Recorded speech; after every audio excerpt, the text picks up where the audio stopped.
Hola, ¿cómo están? Bienvenidos este miércoles 5 de agosto. Ya está caminando agosto.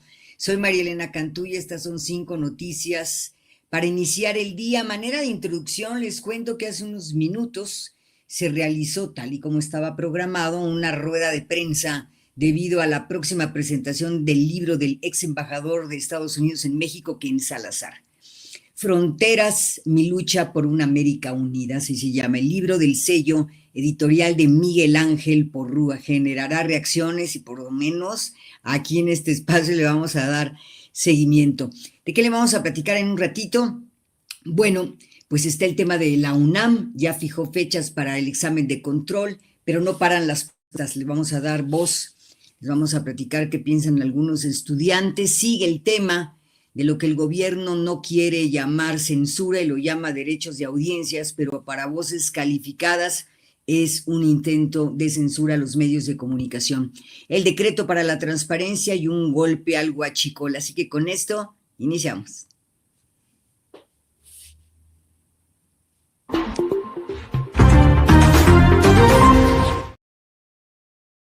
Vamos con el tema de la UNAM. Ya fijó fechas para el examen de control, información de Animal Político. Lo va a encontrar prácticamente en todos los portales de información. La UNAM anunció las fechas para la aplicación del examen de control para primer ingreso a licenciatura, luego de las polémicas por presuntas irregularidades en los puntajes y cancelación de las pruebas. Están inconformes los alumnos. A través de un comunicado, la UNAM detalló que las fechas de aplicación será del 12 al 19 de agosto. Repito, del 12 al 19 de agosto. 4 sedes en distintas entidades del país.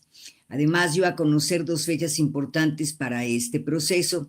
A partir del miércoles 5 de agosto, o sea, hoy, las personas interesadas podrán consultar en el micrositio del concurso de selección licenciatura 2026 los listados por programa, entidad académica y modalidad con el puntaje mínimo requerido para ser candidata o candidato a presentar el examen de control presencial. Ahí Italia, que nos acompaña este día, está poniendo la liga. Ahí está la página disponible. A ver, la repito, déjame ver que sí sea porque nos mandaron 2. Sí, es esta. Perfecto, es esa la liga. http www.degae.unam.mx licenciatura 2026 licenciatura 2026.html. Gracias. No me la quites de ahí, mi querida Italia, para que nuestros seguidores del espacio puedan anotarla. Asimismo, a partir del viernes 7 de agosto, las y los aspirantes que cumplan con el puntaje mínimo podrán ingresar con su clave personal a tu sitio con mayúsculas, tu sitio, que está alojado dentro del micrositio del concurso de selección de ingreso a licenciatura para el ciclo 2027-2027-1. Ahí obtendrán su cita para el examen de control presencial, donde se detallarán la fecha, horario, sede, croquis de ubicación y la documentación requerida. De acuerdo con la UNAM, el examen de control presencial se aplicará entre el 12 y el 19 de agosto, como les digo, en las siguientes sedes: León, Guanajuato, 12 y 13 de agosto, Oaxaca, 13 de agosto, Tijuana, Baja California, 15 y 16 de agosto, Ciudad de México, 17, 18 y 19 de agosto. En caso de dudas o aclaraciones, las y los aspirantes podrán hacer sus consultas en la siguiente dirección. Ahí está. Déjame ver que sí sea, porque al mismo tiempo que tengo esto en pantalla, ahí está, el de la ayuda. Perfecto. http://ayuda-aspirante.degae.unam.mx. Entren ahí si tienen alguna duda, que deben ser muchas. La universidad también hizo un llamado a no compartir con personas ajenas el folio con el que podrán realizar su examen. El anuncio ocurre luego de que la Comisión Técnica para la Revisión del Proceso de Ingreso a la UNAM recomendara aplicar un examen de control presencial a un grupo de aspirantes a licenciatura del próximo ciclo escolar como una medida para verificar los resultados del proceso de admisión. Este proceso se llevó a cabo este año enteramente de forma virtual por primera vez, contando con la participación de 158,727 aspirantes a lo largo de 3 fines de semana entre mayo y junio. Durante las evaluaciones, como usted ya se sabe, se identificaron, se exhibieron anomalías, tales como que se emplearon teléfonos celulares, la asistencia de terceros a los sustentantes y posibles suplantaciones de identidad, lo cual provocó que se anulara cerca del 2% de las pruebas. En su primer análisis del examen de admisión 2026, la comisión propuso que la evaluación se realizara de manera presencial y con supervisión humana, y que el puntaje obtenido en esta prueba sea el criterio para definir el ingreso de las personas convocadas. Asimismo, se presenta en un contexto, que lo hemos visto hasta en las calles, protestas no solo por las irregularidades en el proceso de admisión, sino por aspirantes cuya prueba, por ejemplo, fue cancelada. Ellos piden ser incluidos en la reconsideración de los resultados, mientras que los seleccionados se niegan a presentar el examen de control anunciado por el rector de la máxima casa de estudios, Leonardo Lomelí. Otros más, como les digo, reclaman espacios porque sus exámenes fueron cancelados, y algunos más dicen, pero si ya pasé, ya no quiero volver a presentarlo porque me dan unos nervios terribles.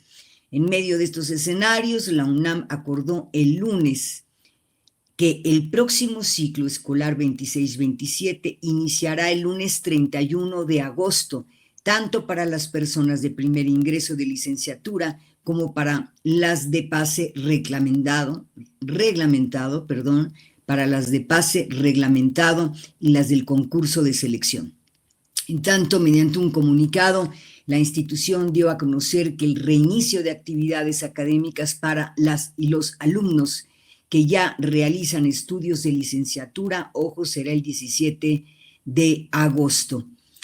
En fin, hace unos días el rector aceptó la renuncia de la entonces secretaria general de la UNAM, Patricia Dávila, por todas las fallas técnicas, y fue sustituida por Javier de la Fuente Hernández, pero las protestas no cesan. Vamos a la nota 2, al tema de los derechos de las audiencias, los lineamientos dados a conocer por el gobierno de Claudia Sheinbaum, y al mismo tiempo todas las críticas que esto ha generado. Se le considera censura. Es la nota 2. Sheinbaum negó que el gobierno desacredite información en la mañanera, es información de proceso de la Lili Escobar. En medio del debate, como le digo, en torno a los lineamientos del derecho de las audiencias, Claudia Sheinbaum defendió que en su conferencia de prensa existe derecho de réplica, porque los reporteros, dijo, pueden cuestionar al gobierno durante 2 horas, y rechazó que su administración desacredite información verdadera. Ojo con esto, dijo, aquí no desacreditamos información verdadera, pero clac, se le fueron algunos periodistas con ejemplos muy concretos y pues no tenía una cara de que le estaba pasando muy bien. Ella aseguró que cuando no cuenta con datos en el momento, posteriormente se presentan.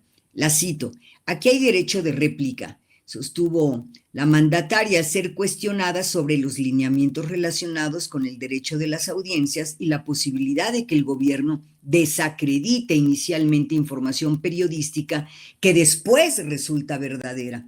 O sea, ellos quieren decidir, qué es verdad y qué no lo es, cuando han enfrentado muchos casos en los que lo niegan y luego ahí están los datos y tienen que admitir. Pongo ejemplos que se dieron en la mañanera.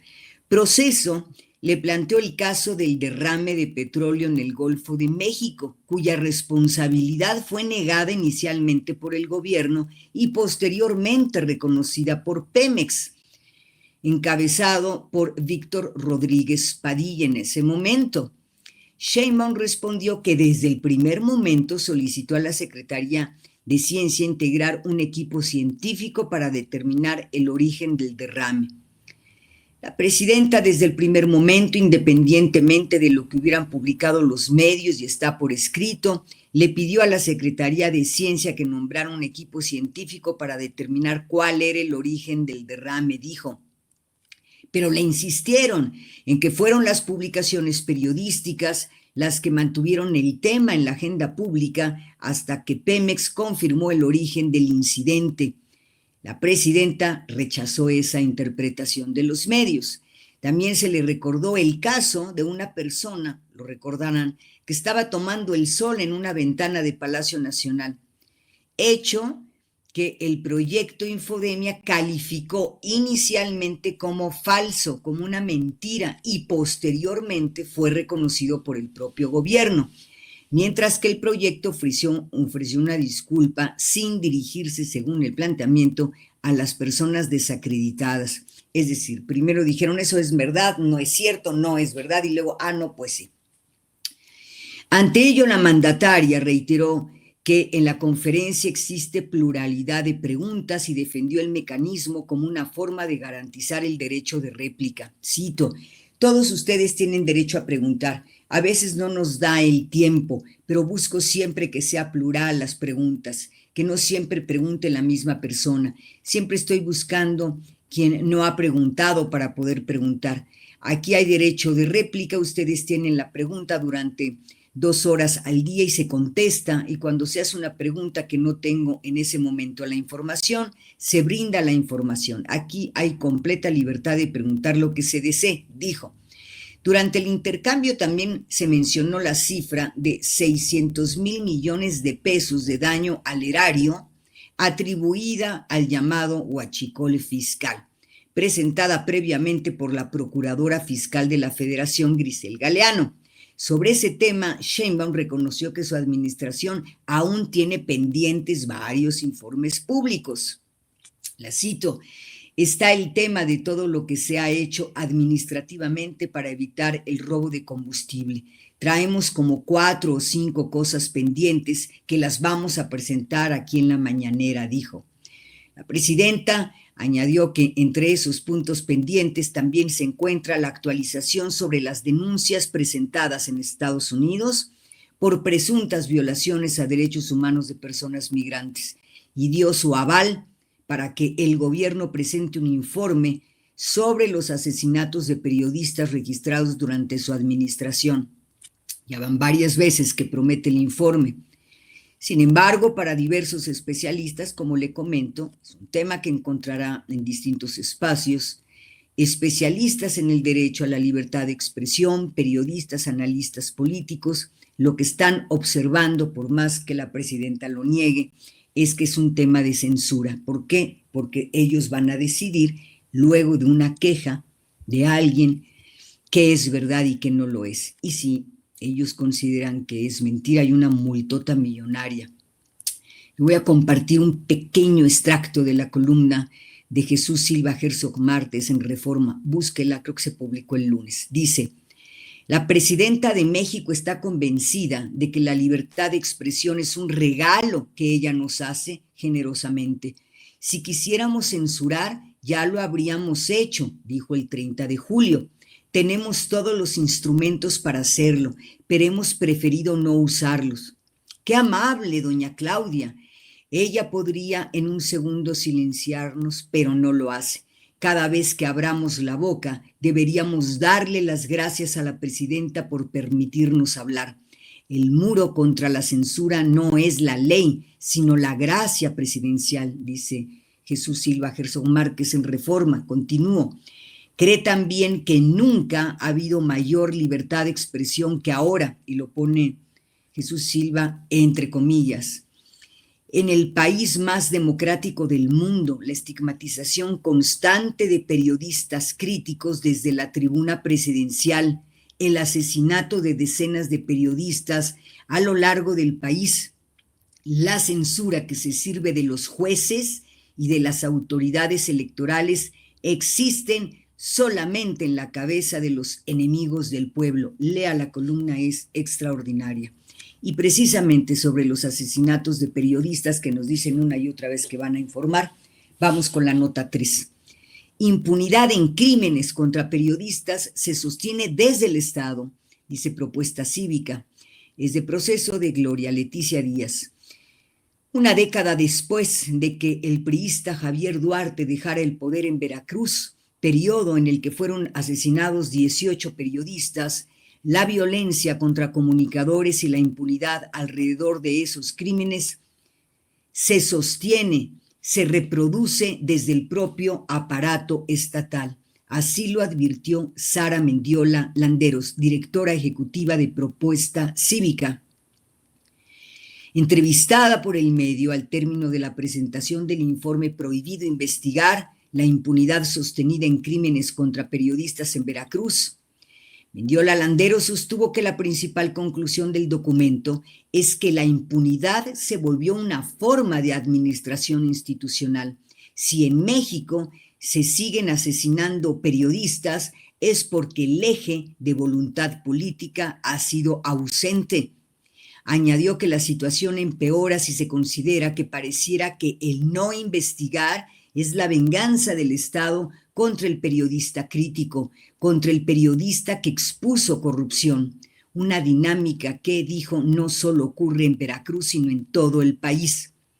Si bien el informe se concentra en el periodo 2010 a 2016, también evidencia cómo es que la participación del Estado en la colusión con redes criminales nos ha colocado y nos ha posicionado como el país más violento y mortífero para la prensa, un país que no está en conflicto bélico, en el que se sigue asesinando y desapareciendo periodistas sin costos de justicia para los criminales y sin costo político para las autoridades. La situación, lejos de cambiar o mejorar, ha ido en declive, ha ido empeorando, puntualizó.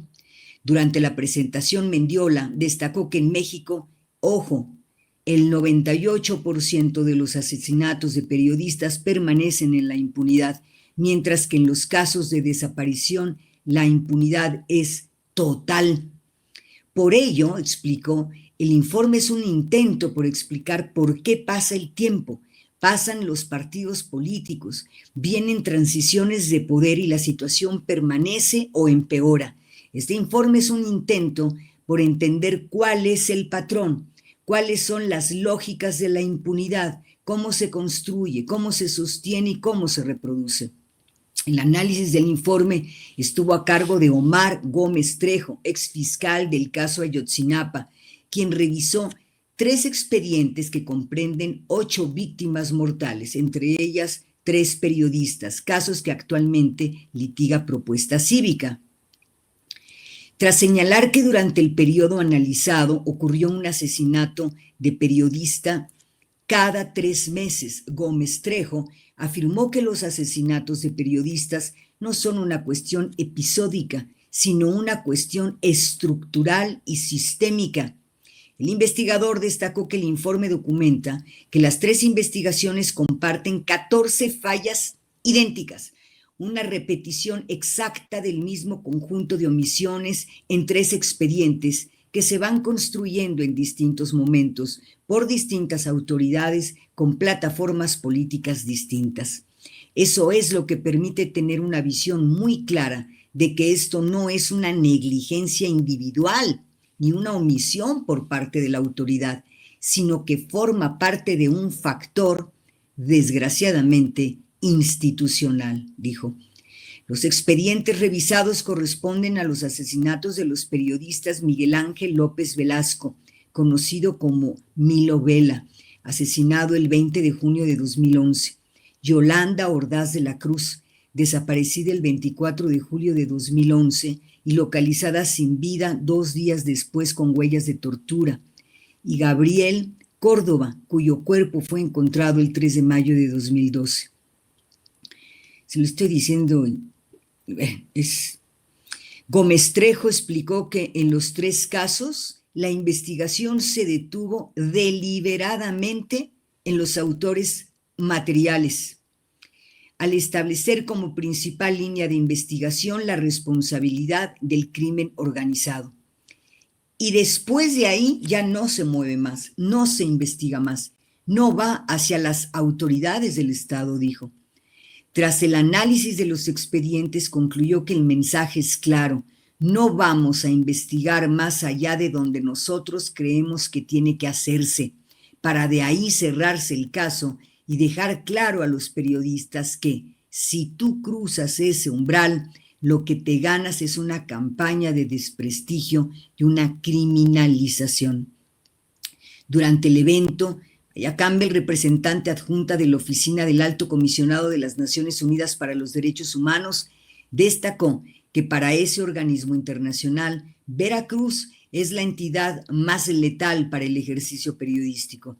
Precisó que entre 2016 y 2026, la ONU Derechos Humanos ha documentado 15 asesinatos de periodistas en el Estado, que se suman a los 18 registrados durante el gobierno de Javier Duarte. La funcionaria de Naciones Unidas recordó que solo en lo que va de este año se han cometido 3 asesinatos de periodistas en Veracruz, donde rara vez estos hechos han ocurrido sin señales de alerta como amenazas, hostigamientos o incidentes de seguridad. Jorge Carrasco, director de la revista Proceso, quien fungió como coadyuvante en la investigación del asesinato de la corresponsal Regina Martínez, ocurrido en abril de 2012, sostuvo que el tratamiento que la Fiscalía de Veracruz dio a ese caso fue el mismo que identifica el informe. Cito: fragmentación de la investigación, manipulación de la escena del crimen, descoordinación con la autoridad federal y negativa de la autoridad a investigar el asesinato como un caso relacionado con su ejercicio profesional. Carrasco añadió que el informe de propuesta cívica también alerta sobre la necesidad de revisar el funcionamiento del mecanismo para la protección de personas defensoras de derechos humanos y periodistas, ya que varios de los comunicadores asesinados contaban con medidas de protección. Recordarán que cuando estaba hablando hace unos días Claudia Sheinbaum del tema, dijo: les recomiendo que vayan a Segov, porque ahí tenemos el mecanismo para la protección de personas defensoras de derechos humanos y periodistas. Pues con todo ahí esa protección, periodistas han sido asesinados. Seguimos con la información. Este es del portal de Aristegui Noticias. La propia Sheinbaum este martes presentó un decreto para fortalecer la transparencia. Con este decreto del gobierno federal, afirman, se eliminará la discrecionalidad de los servidores públicos para decidir qué información puede hacerse pública y se establecerán nuevas obligaciones de difusión sobre contratos, auditorías, fiscalización y empresas públicas. Durante su conferencia matutina, Sheinbaum informó que el decreto será publicado y posteriormente sus disposiciones se incorporarán a la Ley General de Transparencia mediante una iniciativa que será enviada al Congreso al inicio del próximo periodo ordinario de sesiones. Sheinbaum defendió la desaparición del Instituto Nacional de Transparencia, Acceso a la Información y Protección de Datos Personales, el INAI. ¿Por qué lo desaparecieron? Y luego meten un decreto para la transparencia. Bueno, ella aseguró que el organismo implicaba un gasto superior a los 1,000 millones de pesos anuales y que sus funciones pueden realizarse desde la Secretaría Anticorrupción y Buen Gobierno, o sea, desde ellos. Pero la pregunta es, para muchos observadores, si en el INAI había corrupción, por ejemplo, como lo habían dicho, ¿por qué no hubo acusaciones formales? ¿Y por qué este decreto va en función de lo que ya establece la Constitución, que es la obligación de transparencia? Proceso, entre otros medios, han publicado críticas a esta medida. Por ejemplo, tras este anuncio del decreto para fortalecer la transparencia por parte de Claudia Sheinbaum, el coordinador de la bancada de MC en el Senado, Clemente Castañeda, criticó la decisión luego de que se desapareció precisamente al Instituto Nacional de Transparencia, Acceso a la Información y Protección de Datos Personales. En un mensaje en sus redes sociales, el senador de MC recordó que la transparencia es un principio constitucional. Lo cito: el gobierno federal de Morena tiene una idea muy peculiar de la transparencia. Desaparece el organismo autónomo, concentra las funciones en el Ejecutivo y después pide un voto de confianza diciendo que ahora sí todo será muy transparente. La transparencia, dijo, no es una concesión del poder, es un principio constitucional de las personas. Por eso son indispensables los contrapesos, las reglas claras y las autoridades independientes, dijo. Castañeda resaltó que cuando el Estado es juez y parte, la información deja de ser un derecho y empieza a parecer un privilegio. Así las cosas, va a seguir el tema, ya lo verán. Y nos vamos a la número 5, golpe a Huachicol en 3 estados, con información del periódico El País de Rodrigo Soriano. Una serie de denuncias anónimas, dice el periodista, han llevado a las autoridades federales a desmantelar 4 centros de producción ilegal de combustible Huachicol en San Luis Potosí, Hidalgo y Morelos, según ha informado este martes la Fiscalía General de la República. Los operativos, da cuenta El País, han permitido decomisar decenas de miles de litros de combustible en los 3 estados, además de incautar maquinaria de transporte y almacenamiento. Estas acciones, entre comillas, reflejan el compromiso permanente de la Fiscalía General de la República de combatir los delitos en materia de hidrocarburos en sus diferentes modalidades, cierra comillas, ha apuntado el Ministerio Público en un comunicado. En el estado de San Luis Potosí ha sido el principal escenario de los operativos, donde han sido desmanteladas 2 de las 4 naves. La primera de las demandas llegó en la ciudad de San Luis Potosí, después de que el denunciante anónimo asegurara que a una nave entraban de manera constante pipas y pipas de combustible.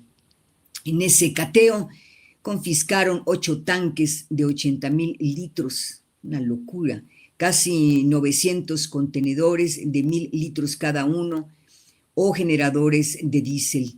En Laguna de San Vicente, a unos 30 kilómetros de la ciudad de San Luis Potosí, las autoridades federales desmantelaron otra nave en la que se procesaban los hidrocarburos. Ahí aseguraron 18 tanques y alrededor de 40,000 litros de petróleo.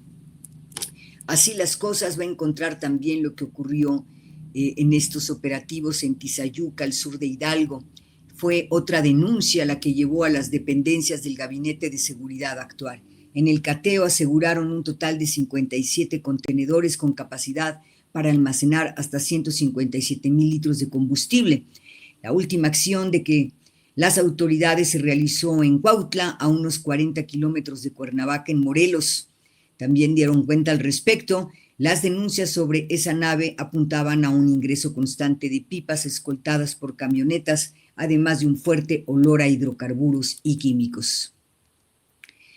Esa es la información sobre este golpe y hasta aquí llegamos con 5 noticias para iniciar este miércoles, pero quiero aprovechar, no tenemos la oportunidad hoy por un problema técnico de recibir sus llamadas. Eso lo vamos a hacer, las vamos a guardar, si le parece bien, a la hora que nos veamos con Tere Vale y Jaime Guerrero a las 2:15. Pero quiero tomar estos minutitos rápidamente sobre este caso que me planteaban la semana pasada.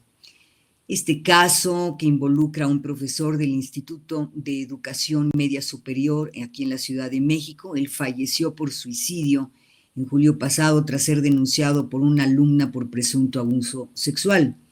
Hasta donde pude investigar en redes sociales circularon versiones e información, ojo, sin confirmar, no la he podido confirmar, nadie lo ha hecho, sobre una supuesta retractación de la menor. Pero, como le digo, no he encontrado que las autoridades y fiscalías de manera oficial hayan validado jurídicamente esta retractación, ni se tiene nada todavía que compruebe la falsedad de los señalamientos.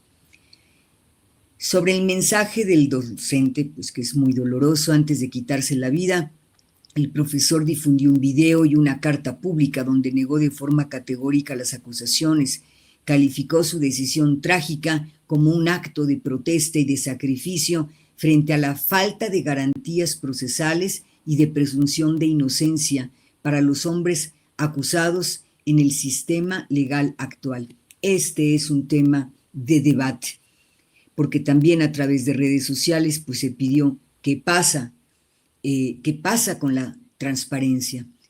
Este tema debe ser esclarecido. Déjenme darle algunos datos que me parece nos pueden ayudar a entender el contexto de lo que está pasando. Las denuncias por acoso pues tienen su origen y se dieron más voz, porque esto era silencio, era algo callado, luego del movimiento Me Too.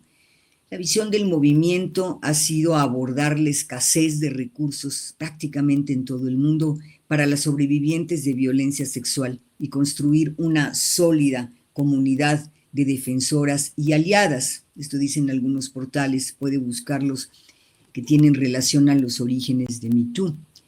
En octubre de 2017 el movimiento se globalizó, todos lo sabemos, cuando el hashtag Me Too se viralizó y sobrevivientes de todo el mundo compartieron sus experiencias de agresión sexual. La UNAM, por ejemplo, apunta que desde esa publicación el hashtag se usó en más de 1.2 millones de tweets y las mujeres de todo el mundo lo siguen usando para compartir sus historias de acoso y abuso sexual.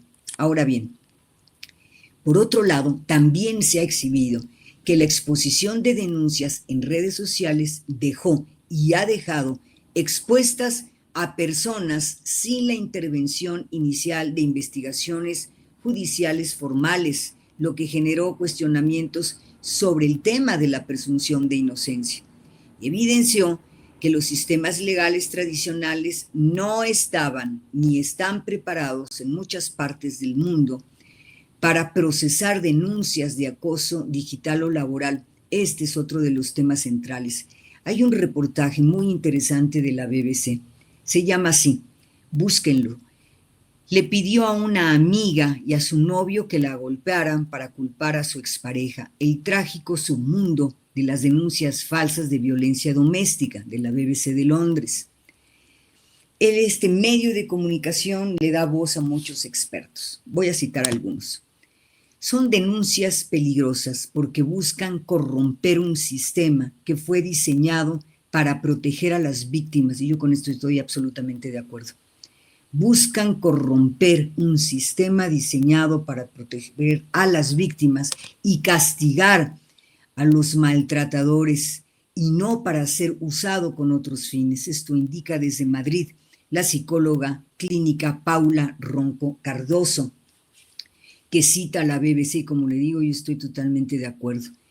Y ella dice algo más. Determinar cuando una denuncia es falsa y cuando es real es un asunto extremadamente complejo, entre otras cosas porque los casos de violencia contra la mujer suelen ocurrir en entornos privados y no siempre se cuenta con evidencia física o con testigos, lo que hace que sea difícil determinar lo que realmente pasó, dicen estos especialistas entrevistados por la BBC.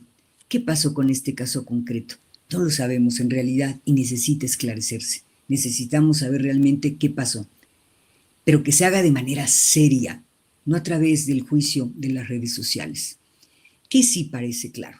Que estamos frente a un debate que nos involucra a todos y que exige cambios, desde mi punto de vista, en la procuración. Estamos hablando de investigaciones, procuración de justicia, en administración de justicia. Ahora que tenemos estos jueces, necesitamos cambios culturales, necesitamos cambios normativos. ¿Para qué? Entre muchas otras cosas que hacen falta y que han puesto los expertos sobre la mesa.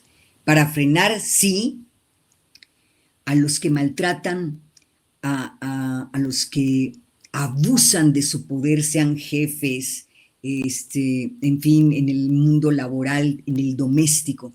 Castigar, hombre, por supuesto, y absolutamente a los feminicidas. Pero también frenar con investigaciones serias, con derechos que no queden en el papel, a quienes, repito, y estoy de acuerdo con la investigadora, a quienes buscan corromper un movimiento que ha hecho posible que sistemas policiales y judiciales en muchos países del mundo hayan adoptado medidas o estén en proceso de poner en marcha mecanismos legales para proteger a las denunciantes inmediatamente después de que hacen la denuncia. Eso ha salvado miles de vidas, no solo de mujeres, sino también de niños. Se trata, pues, al mismo tiempo de crear mecanismos de que este movimiento que ha salvado vidas no sea usado de mala forma, que no se corrompa este movimiento que nació para defender a las mujeres, pues que han sufrido abusos por parte de hombres en distintos ámbitos de su vida, la laboral, en su casa, en fin. Tenemos y sobran muchísimos datos. En México, a mi juicio, estamos en pañales y este debate nos pertenece a todos. Así que, como sé que no podemos recibir sus llamadas, sí le voy a pedir a Italia que cualquier comentario nos los hagan llegar a las 2 de la tarde con 15 minutos. Gracias, Italia. Besos a Gaby, que no pudo estar con nosotros. Gracias, rapidines, y a las 2:15 nos vemos.